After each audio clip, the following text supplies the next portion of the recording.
Jadi bukan salah teman kita yang diam-diam ternyata caper. Bukan salah dia yang ternyata nge-PHP-in kita, nge-harkosin kita. Apa itu harkos? Harapan kosong.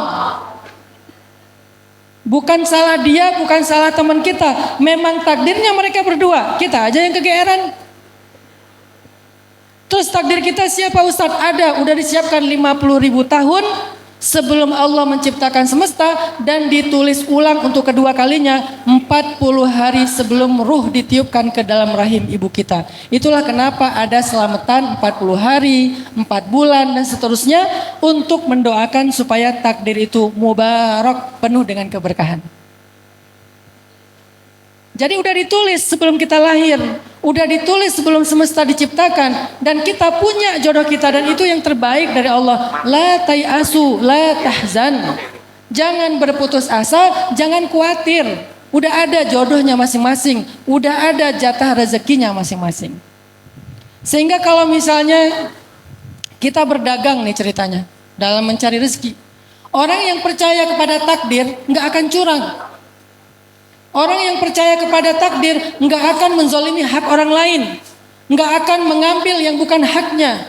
Orang yang percaya kepada takdir, beriman kepada takdir, nggak akan khawatir kalau di jalan itu ada 1000 pedagang yang sama. Kenapa? Sebutir beras pun nggak akan ketukar. Lalu kenapa kita dengki sama teman kita yang mungkin tiba-tiba hari ini rame, besoknya giliran yang lain? Bukankah semuanya watilkal ayyam nudawiluha bainan nas? Bukankah setiap hari itu Allah mempergilirkan di antara manusia? Maka kenapa hasad? Kenapa dengki? Kenapa jadi menggosipi teman kita yang punya kelebihan rezeki dibandingkan kita? Sebutir beras pun gak akan ketukar. Sebutir padi pun gak akan ketukar. Terus kenapa harus mencari yang haram? Kenapa harus menghalangi hak orang lain? Kenapa harus menjelek-jelekan dagangan orang lain? Kenapa harus dengki dan menghina orang lain? Apakah dengan begitu kita merasa bahwa kita akan mendapatkan lebih dari dia? Enggak akan ketukar walaupun kita menghina dia. An-nas kata Nabi, "Law ijtama'u ala ayyadurruk lan yadurruka illa bima kataballahu alaik. Walau ijtama'u ala an yanfa'uk lan yanfa'uka illa bima kataballahu lak." Manusia, kalau mereka berkumpul, pengen nyusahin kamu, pengen menyulitkan kamu, pengen mencelakai kamu, lan yadurruk, mereka nggak akan bisa mencelakai kamu, merugikan kamu walaupun sedikit, illa bima kataballahu alaik, kecuali sesuai dengan apa yang Allah tuliskan atasmu. Jadi kalau ada orang yang semuanya ngejelek-jelekin kita, terus kita kayak jadi insecure, ada nggak ya laki-laki yang mau sama saya? Setiap yang datang belum masuk ke gerbang rumah udah jelek-jelekin sama tetangga. Awas di situ ada anjing galak. Awas mertuanya atau ibunya, ayahnya itu orangnya galak banget. Orang tuanya itu arogan, orang tuanya itu pemarah, temperamen. Awas perempuan itu orangnya nggak bisa dipercaya. Semua manusia menjelek-jelekan kita, lan yadurruk, nggak usah khawatir. Itu tidak akan membuat kita jelek di mata Allah atau di mata orang yang akan menjadi jodoh kita, kecuali dia memang bukan jodoh kita. Nggak ada yang bisa merubah, teman-teman. Sehingga ayat ini, hadis-hadis tadi ngajarin orang beriman itu harusnya orang beriman itu punya yang namanya aman, iman aman hasilnya. Karena dia beriman, dia ngerasa aman. Gak merasa terusik, gak merasa khawatir, gak merasa galau. Tidak menjadi orang yang larut dalam humum atau hammun, tidak juga dalam hazanun. Tidak sedih dan tidak khawatir. Kenapa? Karena dia beriman kepada ketetapan Allah. Itulah yang diajarkan surat Hud ayat ke-6. Mustaqarraha wa mustauda'aha, di mana tempat tinggalnya, di mana tempat rezekinya. Kadang-kadang jaraknya jauh. Saya pernah ya dari Bandung ke Cirebon. Satu hari Minggu, udah lama banget saya nggak jalan sama anak-anak. Pas hari itu saya bilang ke anak-anak, yuk kita jalan-jalan yuk. Kemana? Mereka manggil saya Baba. Karena saya dulu kuliah di Mesir, menikah di Mesir. Orang Mesir kan suka manggil ayahnya Baba ya. Jadi keikutan lah. Baba kita mau kemana? Kata anak-anak. Kalian mau kemana? Ya udah deh kita ke tempat itu aja yuk, Jam Matahari. Ada di salah satu pinggiran kota Bandung, Jam Matahari. Jadi jamnya itu kalau matahari condong ke satu sisi, dia akan menunjuk ke satu angka. Jam 1 siang, jam 2 siang, kayak gitu. Ya udah yuk, naik aja mobil ke arah Jam Matahari. Pas mau keluar dari tol, anak-anak bilang, aduh udah pernah ya, jadi nggak terlalu seru. Gimana kalau kita ke Ancol aja, arah ke barat. Akhirnya, jadi benar nih ke Ancol, ya lanjutin nggak jadi keluar tol. Baru jalan sebelum sampai Cikampek, mereka bilang, tapi Ancol gitu-gitu aja ya. Gimana kalau kita cari pantai di daerah Indramayu sana? Kayaknya lebih virgin deh, nggak terlalu rame. Akhirnya balik ke kanan, menyusuri Indramayu. Nyari pantai, berhenti nggak ada yang bagus, berhenti nggak ada yang cocok. Akhirnya sampailah sore-sore kita di Cirebon, nyari empal gentong. Kebayang nggak dari Bandung nyari empal gentong ke Cirebon, mutar dulu ke Cikampek, dan dulu belum ada Cipali. Jadi lewat Pantura sampai ke Cirebon. Di Cirebon kita nggak sengaja mampir di sebuah warung yang ada di pinggir jalan. Di antara sekian banyak warung, pas mampir orang yang punya warungnya curhat. Untungnya waktu itu saya belum main sosial media, jadi dia nggak minta foto. Dia curhat. Dan curhatnya untungnya nggak direkam sehingga nggak viral. Dia curhat bilang apa? Ustadz, Pak, waktu itu kan nggak kenal ya. Pak, makasih ya udah mampir. Dari pagi nggak ada yang datang ke warung kami. Akhirnya karena dia curhat, saya nggak tega.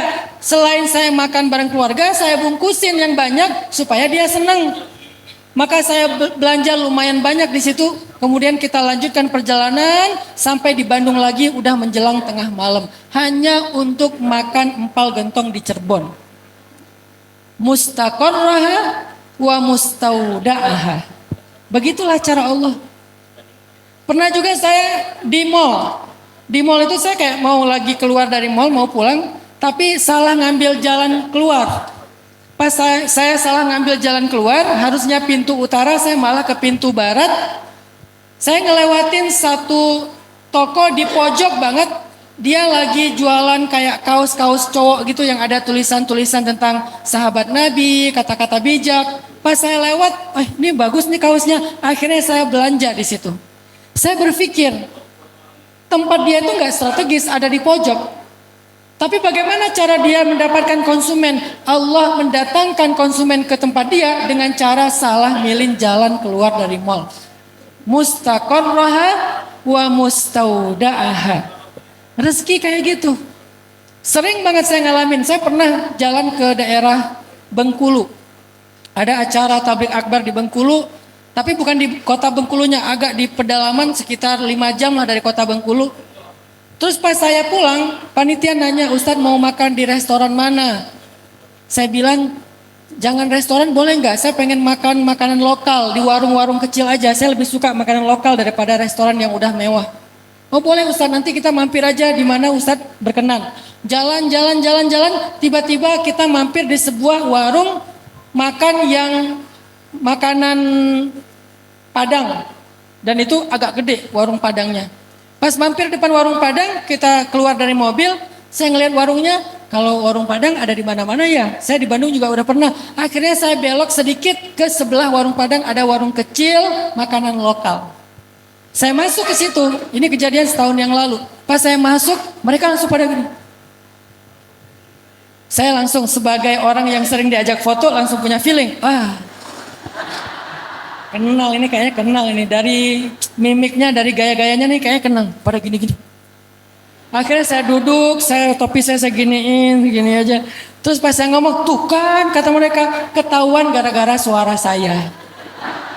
Akhirnya kata mereka, Ustaz Nanan ya. Lama-lama mereka bilang, Ustadz, salah satu yang kerja di situ, waitersnya dia bilang gini, Ustadz, udah setahun saya istighfar berdoa supaya Allah mempertemukan saya dengan Ustadz.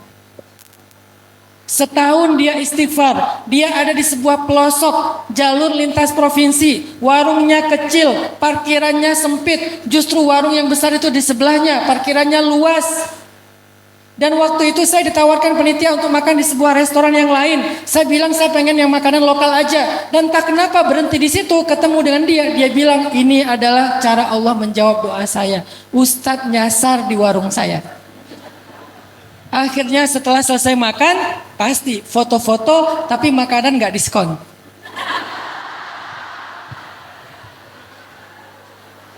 Artinya Allah memperjalankan saya. Subhanalladzi asra, Allah memperjalankan saya karena doa dia, bukan karena kesolehan saya. Dianya yang soleh, doanya yang mustajabah, istighfarnya yang tulus, sehingga Allah perjalankan saya. Padahal mustaqarrahanya ada di pelosok Bengkulu, sedangkan mustaudaahanya ada di Bandung. Bayangin, mustaqarraha di pelosok Bengkulu, mustaudaah di Bandung. Tapi Allah pertemukan semuanya fi kitabim mubin. Dan kejadian itu sering saya alamin. Mungkin sempat viral juga di YouTube. Seorang tukang gojek kan yang istighfar selama setahun. Pengen ketemu sama Ustadz Hanan katanya. Kalau ketemu di taklim rasanya dari jarak jauh. Pengen berdua tapi kayak gak mungkin. Siapa saya kata dia, tapi gak berputus asa, istighfar aja. Suatu hari saya beres acara di masjid itu. Saya telat dijemput sama keluarga, akhirnya saya pesan Gojek. Pas dia di depan masjid, dia ambil. Dia pun gak tahu itu saya. Pas saya datang, saya pakai, waktu itu lagi musim masker, saya pakai masker, pakai topi, dia nggak ngeh saya itu. Terus dia kasih helm, di sepanjang jalan dia cerita, dia nanya, Mas sering ngaji di situ? Sering, saya bilang. Iya, saya juga sering. Di situ ustadznya enak katanya. Saya ngerti kajiannya nggak terlalu berat. Siapa? Saya tanya. Ustadz Hanan Ataki. Oh iya. Mas suka ngaji ke beliau juga? Ya sesekali. Lama ngobrol. Lama-lama dia curiga. Mas bentar, kok suaranya beda ya? Selalu kedeteknya lewat suara. Jadi nggak bisa bohong kalau udah suara. Kok suaranya beda ya? Sebentar, pas berhenti di lampu merah dia lihat ke belakang.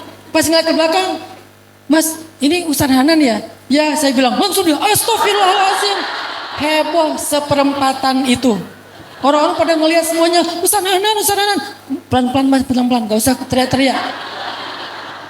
Itu sepeda Nabi Adam. Akhirnya jalan sambil dia agak-agak olen, dia shock gitu. Ustadz, saya udah setahun istighfar pengen ketemu Ustadz. Sampai di rumah saya, dia minta foto, dia curhat. Itu hasil keajaiban istighfarnya dia. Mustaqarrah saya adalah di rumah saya. Mustaqarrahnya dia adalah di atas motor. Mustaudaahnya dia adalah di rumah saya. Tapi bisa ketemu. Allah punya cara. Fi kitabim mubin. Maka falimal ya'as. Kenapa harus berputus asa? Apa yang bikin kita sering berputus asa, galau, khawatir, bingung? Dan ekspresi berputus asanya adalah mencari jalan-jalan yang tidak halal. Dalam bab jodoh dengan pacaran misalnya. Kenapa pacaran? Karena takut diambil orang Ustadz. Bukankah mustaqarrah wa mustaudaha sudah ada fi kitabim mubin? Kenapa nggak berani putus? Takut dia nanti jadian sama yang lain. Ustadz, dia tuh favorit banget. Dia tuh adalah seorang atlet voli di kampung saya. Semua cewek-cewek sekampung suka sama dia. Bukankah mustaqarraha wa mustaudaha fi kitabim mubin? Baca ulang-ulang ayat ini, renungkan maknanya supaya muncul belief, iman dalam hati kita. Hasil dari iman itu aman. Hasil dari iman aman, itu asal kata yang sama, iman dengan aman.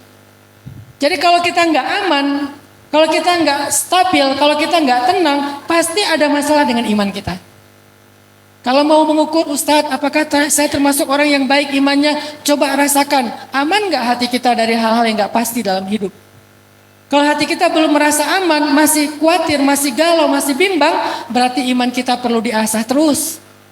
Sampai dia tumakninah, sampai dia tenang, sakinah, sampai dia enggak muzabzabina baina dzalik. Tidak zilzal, tidak zulzilu, tidak zannu billahi dzunun, tidak berprasangka yang aneh-aneh. Muncullah ya ayyatuhan nafsul mutmainnah, itulah orang yang beriman. Makanya tadi saya katakan, orang kalau misalnya nggak beriman kepada mustaqarraha wa mustaudaaha, nggak beriman kepada kitabim mubin, nggak beriman kepada al-qadha'i wal qadar, hasilnya apa? Hasilnya putus asa. Putus asa itu ekspresinya kalau dalam masalah hubungan, pacaran. Kenapa pacaran? Karena dia berputus asa berharap kepada Allah, akhirnya dia ikhtiarkan sendiri. Akhirnya dia jaga sendiri. Akhirnya dia pegang sendiri hati orang itu. Padahal tidak ada yang mampu memegang hati siapapun.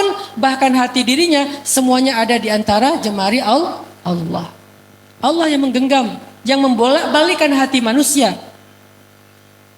Sehingga bahkan kita aja seringkali gak bisa mengontrol hati kita untuk suka dan tidak suka dengan siapa.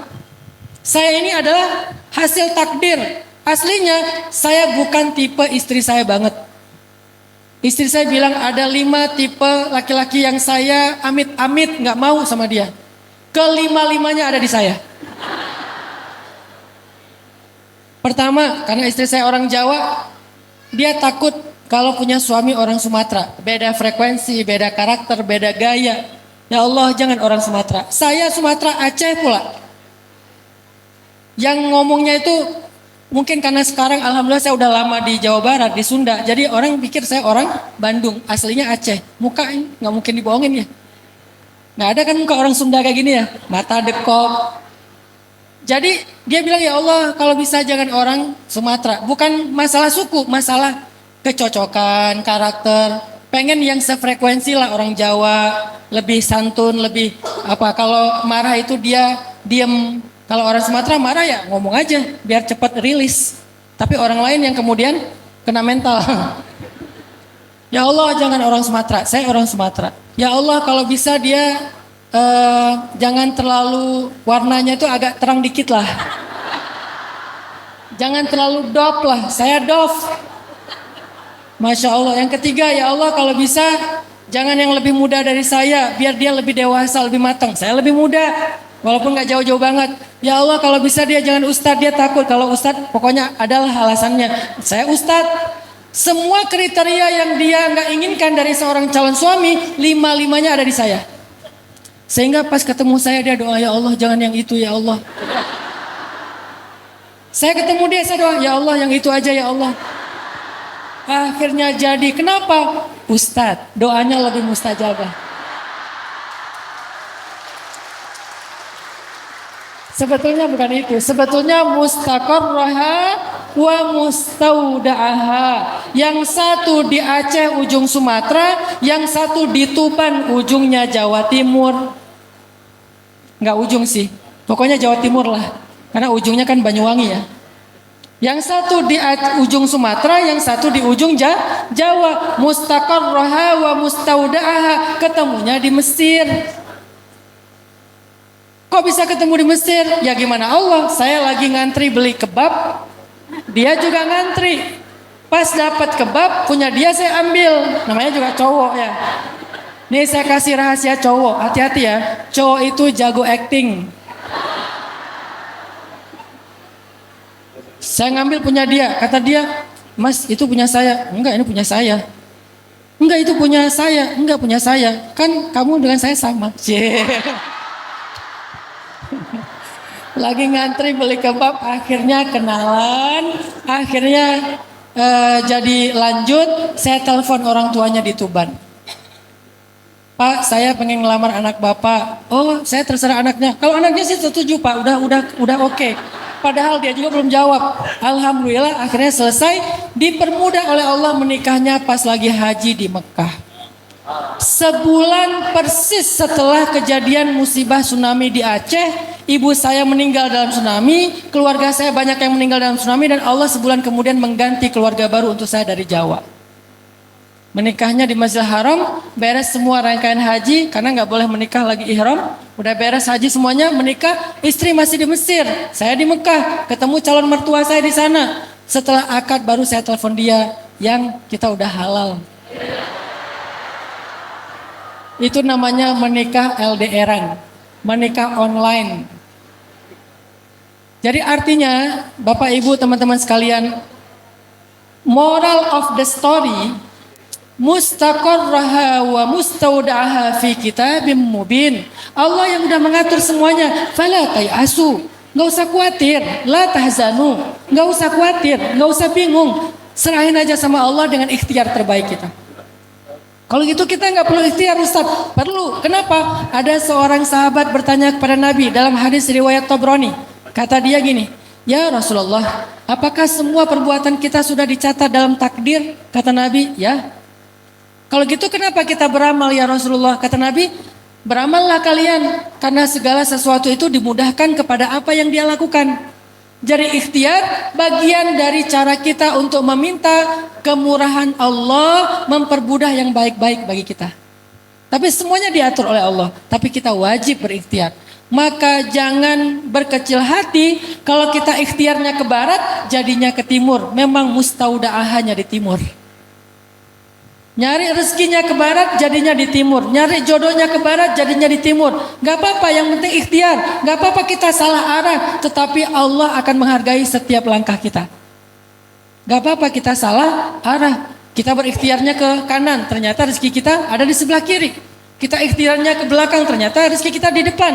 Gak masalah kalau kita salah arah dalam melangkah, yang pasti Allah menghargai setiap langkah-langkah kita fisabilillah. Mustaqarraha wa mustauda'aha. Maka kalau kita hubungkan dengan judul mengejar yang dirindukan, rezeki, keturunan, kebahagiaan, jodoh, nasib, cobalah kejar dengan mindset al-imanu bil qada'i wal qadar. Beriman kepada takdir. Karena kalau kita mengejar dengan konsep tidak beriman kepada takdir, kita akan capek sendiri. Apa maunya Allah? Kenapa begini? Allah nggak ridho kepada saya. Allah nggak rela ngelihat saya jadi orang benar. Bla bla bla bla bla bla. Akhirnya putus asa menjadi orang benar. Ada yang sudah berhijab. Setelah berhijab dia mendapatkan beberapa ujian hidup. Akhirnya dia balik lagi buka hijabnya. Kenapa? Berputus asa kepada rahmat Allah. Kenapa berputus asa? Nggak percaya dengan takdir tentang rezeki dan karir. Saya kasih contoh. Tahun 2015, waktu itu saya masih punya usaha kecil-kecilan kayak jual pulsa, bikin penerbitan buku kecil-kecilan di rumah. Waktu itu usaha saya lagi drop, sehingga penghasilan saya paling sebulan 2 juta, 3 juta, dan selalu habis untuk kebutuhan sehari-hari. Udah lama saya nggak megang uang lebih dari 2 juta atau 3 juta. Tiba-tiba suatu hari ada sebuah project, saya dapat untung 15 juta cash. Begitu saya dapat uang untung halal 15 juta, saya bahagia banget. Alhamdulillah bisa megang uang 15 juta, mau ditabung, mungkin bisa dipakai untuk beli ini dan itu. Baru seminggu saya megang uang 15 juta, tiba-tiba saya sakit kena DBD, harus dirawat di rumah sakit. Karena saya ngerasa punya uang cash, akhirnya saya di rumah sakit pengen dirawatnya tuh yang nyaman. Saya pilih kamar yang sendiri, nggak join sama pasien lain. Biar istri saya bisa nungguin saya dengan nyaman. Biar dia nggak akan sakit setelah ngejagain saya. Ada sofa bed buat dia istirahat. Ada kulkas buat nyimpanin makanan buat dia. Yang nyaman lah walaupun sedang sakit. Supaya istri saya bisa ngerawat saya dengan baik. Setelah beberapa hari dirawat di rumah sakit, saya dibolehkan pulang udah sembuh. Bayarlah tebusan biaya rumah sakit persis 15 juta. Sampai di rumah saya ngelamun aja. Masya Allah, Allah baik banget. Kenapa saya bilang Allah baik banget? Allah tahu seminggu lagi saya mau butuh uang 15 juta untuk berobat di rumah sakit. Karena sakit saya DBD itu udah ditulis di dalam takdir 50 ribu tahun yang lalu. Allah tahu itu, maka untuk memudahkan saya, Allah kasih saya bekal 15 juta dengan satu proyek untuk berobat. Betapa baiknya Allah. Ini orang yang beriman kepada takdir. Kalau orang gak beriman kepada takdir, ngomongnya beda. Apa maumu ya Allah? Kayaknya engkau gak senang ya ngelihat saya happy sebentar. Baru dikasih rezeki 15 juta seminggu, kenapa sih diambil lagi? Tega banget Allah sama saya, Allah zalim sama saya, apa yang kurang dari saya, bla bla bla. Wa tazunnuna billahi dzunun, dan kalian berprasangka kepada Allah dengan banyak prasangka yang enggak baik. Kenapa? Karena kalian lupa kepada semua itu ketetapan Allah. Allah tahu seminggu lagi saya mau sakit, makanya Allah kasih, Hanan, nih uang 15 juta buat berobat ya. Seandainya saya bisa mendengar wahyu, saya enggak akan salah paham.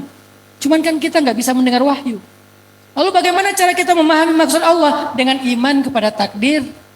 Kalau enggak kita akan salah paham, ngira Allah itu jahat banget. Ngasih uang 15 juta baru seminggu diambil lagi. Bukan diambil, emang uangnya buat berobat. Uang itu bukan untuk beli motor. Uang itu bukan buat ditabung. Uang itu bukan hak saya. Uang itu adalah anugerah Allah. Karena Allah tahu saya butuh uang 15 juta untuk berobat seminggu lagi. Jadi Allah itu lagi nolongin saya atau lagi jahat sama saya? Lagi nolongin saya. Itulah angle orang yang beriman kepada takdir. Tapi angle orang yang salah paham kepada takdir, yai'as wa yusi'udzan billah, dia berputus asa, dia berburuk sangka kepada Allah, dan itu awal dari keluh kesah hidupnya. Akhirnya dia putus asa, dia bilang, Allah nggak rela saya jadi orang benar nih kayaknya. Susah payah saya sabar cari rezeki yang halal, sekali-kalinya dapat 15 juta, baru seminggu udah diambil lagi. Kayaknya saya harus balik lagi kayak dulu cari rezeki yang tidak halal. Itu orang yang berputus asa. Sehingga Rasulullah SAW dalam hadis riwayat Tabrani juga pernah bilang gini, ini hadisnya sahih, kata Nabi, Al-imanu bil qada'i wal qadar yuzilul hamma wal hazan. Iman kepada takdir akan menghilangkan al-hamma wal hazan. Apa itu al-ham? Al-ham itu artinya rasa sedih, trauma, luka, long grieving process, berlarut-larut dalam kesedihan di masa lalu. Itu namanya al-ham, humum. Sedangkan al-hazan, rasa khawatir, rasa bingung, rasa takut, rasa galau, rasa bimbang tentang masa depan. Itu namanya al-hazan. Maka orang yang beriman kepada takdir akan sembuh luka masa lalunya, akan tenang menjalani masa depannya. Yuzilul hamma wal hazan. Itulah kenapa kita diwajibkan beriman kepada rukun iman yang keenam ini, al-imanu bil qada'i wal qadar. Wajib kita beriman. Kalau enggak, maka cacatlah iman kita. Dan itu enggak bisa dipisah-pisah, beda sama rukun Islam. Rukun Islam kalau ada yang kita nggak bisa amalkan, maka dimaafkan. Misalnya kita nggak bisa haji karena emang nggak mampu. Kita nggak berzakat karena tidak memiliki kelebihan rezeki. Tidak sampai nisab, tidak sampai haul dan seterusnya. Oke, itu rukun Islam. Tapi rukun iman nggak ada satupun yang boleh kita tolak. Semuanya kita ambil. Dan kalau kita kaitkan dengan sifat wajib bagi Allah yang 20, Allah itu kudrat, iradat, ilmun. Allah tahu, Allah mampu, Allah mau. Jadi nggak ada satupun yang terjadi di luar Allah tahu, di luar Allah mampu, di luar Allah mau. Semuanya dalam ketentuan Allah. Itulah al-imanu bil qada'i wal qadar. Sehingga la tahzanu teman-teman tentang jodoh. Jangan khawatir. Ustadz, umur saya udah 27 tahun. Perempuan. Umur saya udah 27 tahun Ustadz, ada nggak jodoh saya Ustadz? Ada, tunggu ya bentar lagi insya Allah. Kenapa Ustadz? Karena Sayyidah Khadijah aja 40 tahun. Ustadz, umur saya udah 30 tahun. Oh, dikit lagi tuh. Ustadz, umur saya udah 35. Bentar lagi tuh. Sabar. Ustadz, udah 39. Nah, Ustadz udah lewat 45. Gimana Ustadz? Kan kita bukan Khadijah. Emang kita sesolehah Khadijah. Artinya la tayasu. Ada yang menikahnya baru ketemu dengan jodoh sejatinya di usia 60 tahun. Bisa. Ada yang di usia 25 tahun. Ada yang di usia 50 tahun dan seterusnya. Yang penting jangan khawatir. Ini baru 12 tahun. Aku punya jodoh gak ya? Baru 12 tahun, baru lulus SD. Udah mikirin jodoh. La tahzan. Gak usah khawatir. Jadi apa arti la tahzan? Bukan jangan sedih, dalam konteks ayat itu adalah jangan khawatir. Kalau jangan sedih itu bukan al-hazan tapi al-ham. Ada seorang sahabat namanya Abu Umamah. Dia sering duduk di masjid sambil ngelamun padahal belum waktunya sholat. Sehingga Nabi datang pada dia terus nanya, "Ya Abu Umamah, mali araka fi masjidin min ghairi waqtis shalah. Wahai Abu Umamah, kenapa aku selalu menemukan kamu di masjid padahal bukan waktunya sholat? Ada apa ya Abu Umamah? Malham. Apa masalah kamu ya Abu Umamah? Jawaban Abu Umamah, humumun wa duyunun ya Rasulullah. Saya lagi sedih ya Rasulullah. Saya banyak hutang ya Rasulullah. Saya terjebak pinjol ya Rasulullah. Misalnya ya. Humumun wa duyunun ya Rasulullah. Terus Nabi bilang, ala u'allimuka kalimatin. Boleh enggak? Mau enggak aku ajarin kamu satu kalimat, satu doa. Nih semacam dikasih ijazah sama Nabi. Kalau kamu baca doa ini di waktu pagi dan petang, Allah akan menghilangkan humummu, sedihmu, dan membayarkan hutangmu. Apa itu ya Rasul? Kata Nabi, Qul Allahumma inni a'udzubika minal hammi wal hazan, wa minal ajazi wal kasal, wa minal jubni wal bukhl, wa min ghalabatid dain, wa qahrir rijal. Kata Abu Umamah, setelah saya mendawamkan doa itu setiap pagi dan petang, Allah pun menghilangkan sedih saya dan membayarkan hutang-hutang saya. Artinya apa? Ketika kita punya humum, maka humum itu obatnya di langit bukan di bumi. Ketika kita punya hazan, obatnya hazan itu di langit bukan di bumi. Maka jangan pergi mencari obat di bumi untuk semua penyakit dan keluh kesah hati, jiwa dan mental kita. Carilah di langit. Bagaimana cara cari di langit Ustaz? Mi'rajlah ke langit. Bagaimana cara kita mi'raj ke langit Ustaz? Letakkan jidat kita sejajar dengan kaki kita dalam sujud. Itulah mi'rajnya seorang mukmin kepada Allah. Sehingga dengan cara itulah kita mencari obat hati kita. Aku lagi sedih nih. Wudu, Allahu Akbar. Salat apa Ustaz? Boleh salat hajat, boleh salat taubat, boleh salat mutlak. Berapa rakaat Ustaz? Bebas, namanya juga mutlak. Allahu Akbar. Salat. Pas sujud, panjangin sujudnya. Doa, Ustaz nggak hafal doanya, nggak tahu bahasa Arab. Ya udah nanti beres salat baru doa. Karena kan kalau di dalam salat kita ucapkan selain ucapan doa ataupun yang diajarkan oleh Rasulullah dan para ulama, batal salat kita. Maka setelah sholat, ya Allah, saya sedih. Barusan saya diputusin dengan cara yang sangat kejam. Dia bilang gini, ya Allah, kita jadi adik kakak aja ya. Saya daripada jadi adik kakak mending jadi musuh ya Allah. Curhat sama Allah, munajat, syakawa, wa tashtaki ilallah. Khawlah bintu Sa'labah ditolong oleh Allah karena suka curhat kepada Allah. Dan curhatnya direkam di dalam surat curhat. Apa surat curhat? Ada nggak surat curhat dalam Al-Quran? Ada, namanya suratul mujadalah atau mujadilah. Itu surat curhat. Ayat pertamanya tentang curhat. Qad sami'allahu qawlan lati tujadiluka fi zawjiha wa tashtaki ila Allah wallahu yasma'u tahawurakuma. Sama. Allah ilmun sama. Allah mendengar. Jadi obatnya di langit, minta sama Allah. Akhirnya Allah hilangkan humum. Allah hilangkan hazan, Allah hilangkan segala keluh kesah di hati kita. Tapi modalnya iman kepada Allah. Ada orang yang sudah berdoa tapi belum hilang humum dan hazannya karena tidak beriman kepada takdir Allah. Gak beriman kepada pengaturan Allah. Gak beriman bahwa Allah itu sayang sama kita. Allah itu dasarnya gak tegaan sama kita. Apa arti gak tegaan dalam bahasa Arab? Ra'fah. Dan sifat Allah atau nama Allah itu Ra'ufun, maha tidak tega. Rahmanun, maha pengasih. Apa arti maha pengasih? Gampang kasihan.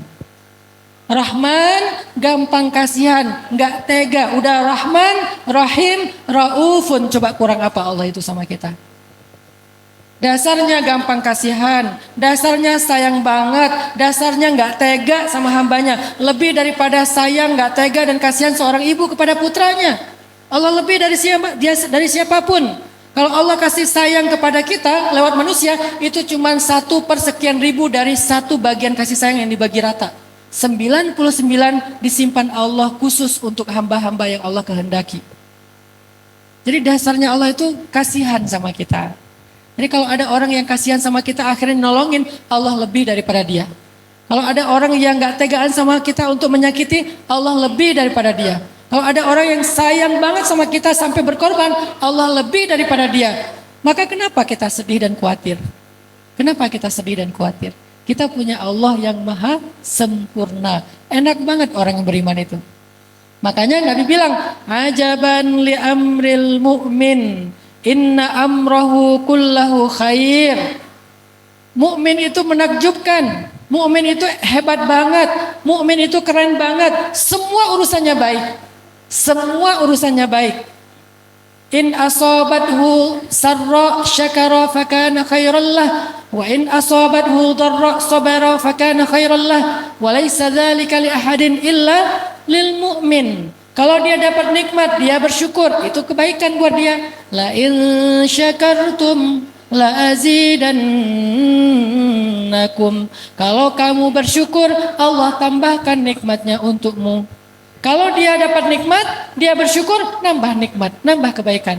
Wa in asabathu dharra, kalau dia dapat keburukan, dia bersabar, dan di situ juga ada kebaikan. Apa kebaikan di balik keburukan? Fa inna ma'al usri yusra. Inna ma'al usri yusra. Apalagi kebaikan di dalam keburukan? Wa asa an takrahu syai'an wa huwa khairul lakum, wa asa an tuhibbu syai'an wa huwa syarrul lakum. Apalagi tentang jodoh? Wa ashiruhunna bil ma'ruf fa in karihtumuhun fa'asa an takrahu syai'an wa yaj'alallahu fihi khairan katsira. Perlakukanlah pasangan kalian dengan baik. Kalau kalian gak suka dengan pasangan kalian, kalau kalian mengeluhkan tentang pasangan kalian, bisa jadi kalian mengeluhkan sesuatu, padahal Allah menjadikan pada dirinya kebaikan yang sangat banyak. Artinya orang mukmin itu hidupnya inna amrahu kullahu khair, semuanya baik. Apa syarat biar semuanya baik? Iman.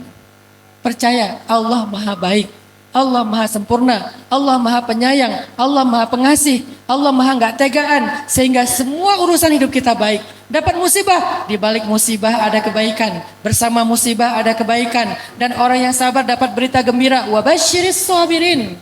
Dari sisi mana kita dapat keburukan? Gak ada keburukan bagi orang yang beriman. Hanya orang yang kufur yang merasakan keburukan hidup. Semakin besar kekufurannya, semakin besar keluh kesah hidupnya. Semakin besar imannya, semakin besar bahagianya. Jaddidu imanakum. Perbaharui, recharging iman kita kepada Allah. Merecharging iman itu bukan cuma taklim kayak gini, tapi kita tafakur, kita ingat-ingat kebesaran Allah. Alam yajidka yatiman fa'awa wa wajadaka dhallan fahada wa wajadaka ailan fa'aghna. Bukankah itu bukti-bukti Allah sayang sama kita? Yang dicontohkan dalam kehidupan pribadinya Rasulullah SAW. Ma wadda'aka rabbuka wa ma qala. Allah gak pernah ninggalin kamu. Allah gak pernah bete sama kamu. Teman kadang bete sama kita. Pasangan kadang bete sama kita. Orang tua kadang bete sama kita. Tapi Allah wa ma qala, gak pernah bete sama kita. Gak pernah. Terus kenapa ada ujian musibah dalam hidup saya, Ustadz? Musibah ataupun ujian bukan tanda Allah bete. Kalau Allah marah, Allah gak ngasih ujian dan musibah, Allah ngasih azab. Dan itu hanya berlaku kepada orang kufur. Orang mukmin tidak mendapatkan azab. Orang mukmin mendapatkan ujian ataupun musibah. Yang fungsinya cuma dua. Untuk mengangkat derajat atau menggugurkan dosa. Dan dua-duanya bukti Allah sayang. Bukan bukti Allah marah. Ada hambanya berdosa. Allah gak mau dia nanti susah di akhiratnya. Karena di akhirat itu menebus dosa lebih susah daripada di dunia. Sementara amal ibadahnya kurang untuk membayar dosanya. Sehingga Allah kasih demam. Allah kasih sakit gigi. Allah kasih ujian. Tertusuk duri jarinya. Apa fungsi semua itu? Untuk menggugurkan dosanya. Berarti Allah sayang sama dia. Sama kayak seorang dokter ketika sayang sama pasien. Atau ibu ketika sayang sama anak yang lagi sakit. Dikasih obat walaupun obatnya pahit. Jangan bilang ibu saya emang marah sama saya. Saya dikasih satu minuman yang pahit banget. Emang dia gak suka sama saya dari dulu? Gitu gak kita menyimpulkan? Enggak kan? Karena kita paham. Apakah kita paham maksud Allah? Ma'rifatullah, arif billah. Kalau kita ma'rifatullah, kita akan ngerti. Oh, pahitnya kehidupan itu obat. Untuk menyembuhkan, membersihkan luka-luka di tubuh saya. Di dalam spiritual saya. Jadi Allah gak pernah qala, gak pernah benci, gak pernah marah, gak pernah bete sama kita.